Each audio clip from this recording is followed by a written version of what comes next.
అసెంబ్లీలో బడ్జెట్ ప్రవేశపెట్టిన తెలంగాణ ప్రభుత్వం రైతులకు శుభవార్త చెప్పింది.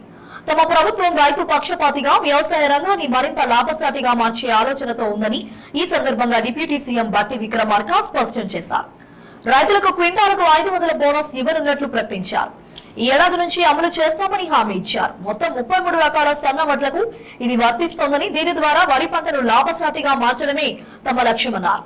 గత ప్రభుత్వ హయాంలో భూమి లేని రైతు కూలీలు ఆర్థికంగా సామాజికంగా చితికిపోయారని, కాంగ్రెస్ ప్రభుత్వంలో వాళ్ళందరికీ భరోసా ఇవ్వనుందని చెప్పుకొచ్చారు.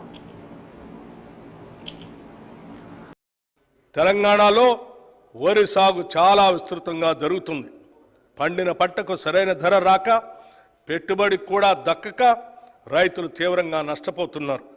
రాష్ట్రంలో సన్న రకం వరి ధాన్యాల సాగును ప్రోత్సహించడానికి ప్రభుత్వం 33 రకాల వరి ధాన్యాలు గుర్తించి వాటిని పండించిన రైతుకు క్వింటాలకు 500 రూపాయల బోనస్ చెల్లించాలని నిర్ణయించాం.